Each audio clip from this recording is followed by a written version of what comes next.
guys, welcome to my channel. අද අපි සමනලයක් හදමු. මුලින්ම පැත්තක දිග සෙන්ටිමීටර් 11ක සමචතුරස්‍ර දෙකක් කපා ගන්න ඕනේ පාට කොළ දෙකකින්. දැන් මේ කපාගත්ත කොළයක් අරන් දෙකට නමා ගන්න ඕනේ. දැන් මේ විදිහට අපි සමනලයක්ව ඇඳ ගන්න ඕනේ ඒ නමාපු කොළේ.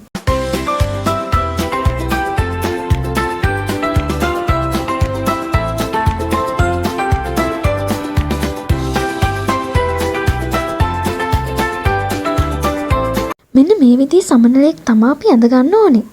දැන් අපි ඇඳගත්ත සමනලයව ලස්සනට කපා ගමු.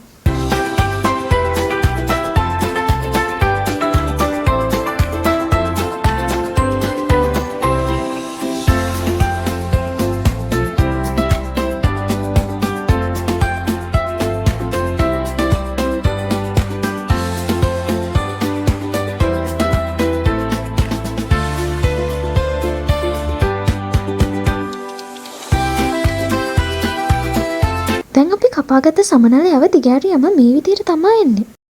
දැන් අනිත් කොළයත් මේ විදිහට දෙකට නමා ගන්න ඕනේ.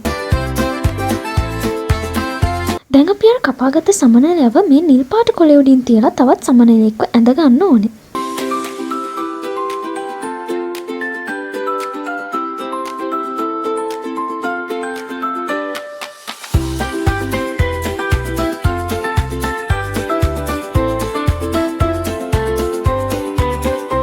දැන් මේ සමනලයවත් අපි කපා ගන්න ඕනේ.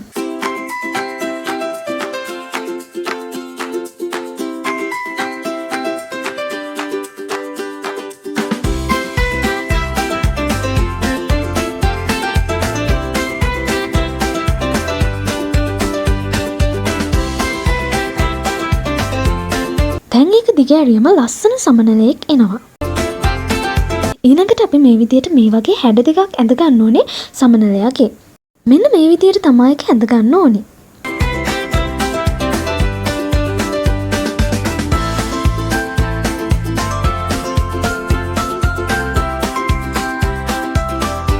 දැන් අපි මේක කපා ගන්න ඕනේ. මුලින්ම කතුරෙන් මැද හරිය පොඩ්ඩක් කපාගෙන ඊට පස්සේ වටේ ටික හිමින් සැරේ කපා ගන්න ඕනේ.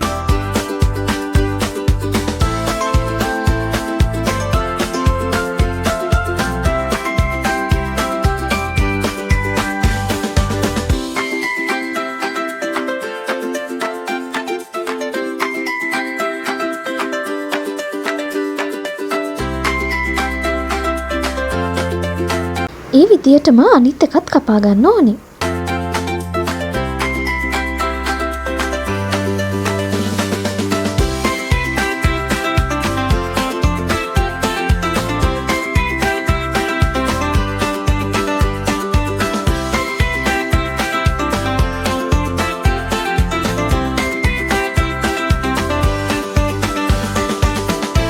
දැන් මේ සමනලයව දිගෑරියම මේ විදියට ලස්සනට එනවා. මේ තියෙන්නේ අපි කපාගත්ත සමනල දෙන්න. දැන් මම රෝස පාට සමනලයාගේ මේ විදියට ගම් ගාලා නිල් පාට සමනලයව අලව ගන්නවා. ඊට පස්සේ සමනලයාගේ තටු දෙක මේ විදියට හදාගත්තාම තටු දෙක ලස්සනට හිටිනවා. දැන් මම සමනලයව ඩෙකොරේට් කරගන්නවා මේ ස්ටිකර් එක අලවලා.